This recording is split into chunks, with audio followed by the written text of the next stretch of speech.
કાંકરેજ અને ઓગળ ફેર price shop association દ્વારા મામલતદારને આવેદનપત્ર પાઠવી આંદોલનની ઉચ્ચારી છે ચીમકી। કમિશન વધારો તેમજ ઈ પ્રોફાઇલમાં સહાયકનો ઉમેરો અને સિંગલ ફિશિંગ પ્રિન્ટ દ્વારા બિલ બને તેવી અનેક માંગોને લઈને ઉચ્ચારી છે ચીમકી।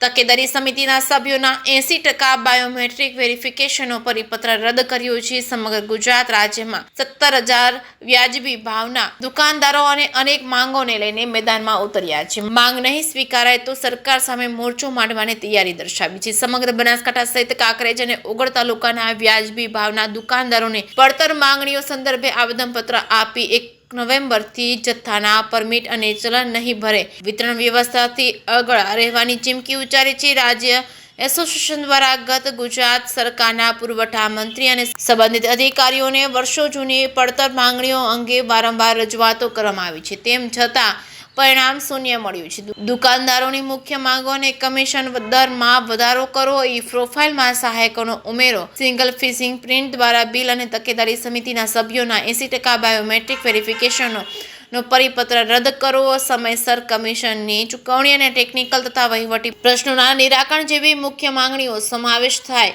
લાંબા સમયથી કરેલી રજૂઆતો છતાં અમારી માંગણીઓનો સંતોષકારક કે લેખિત પ્રત્યુત્તર મળેલ નથી। આથી ગુજરાત રાજ્યના બંને સંગઠનો ઓલ ગુજરાત ફેર પ્રાઇસ શોપ એસોસિએશન અને ગુજરાત રાજ્ય ફેર price shop and kerosene licence holder association દ્વારા સંયુક્ત રીતે નિર્ણય લેવામાં આવ્યો છે। જે કે સિંહ ગુજરાતી સાથે જહીરસિંહ વાઘેલા, કાંકરેજ। શોપ એસોસિએશન ના સભ્યોએ રૂબરૂમાં આવીને એમની જુદી જુદી માંગણીઓ માટે આવેદનપત્ર આપવામાં આવેલું છે। પહેલી તારીખથી 1 નવેમ્બરથી એ લોકો તમામ વેચાણના કામકાજથી અળગા રહેવા માટેનું એમની જે આપવામાં આવે છે મહેનતાણું, એ મહેનતાણું વધારવામાં આવે, બધા જે એસએમસી કમિટી બનાવવામાં આવેલી છે એ કમિટીના સભ્યોની હાજરીમાં જે માલ ઉતારવો દુકાને એ માટેની એમની મુખ્યત્વે રજૂઆતો છે। એવી જુદી જુદી રજૂઆતોને લઈને આવેદનપત્ર એમને આપ્યું છે।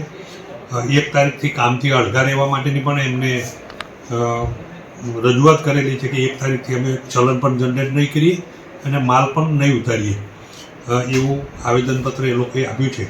એ આવેદનપત્ર સરકારશ્રી સુધી પહોંચાડીને હવે ફર્ધર જે આગળની કાર્યવાહી કરવાની થશે એ કાર્યવાહી હવે ચાલુ કરવામાં આવશે।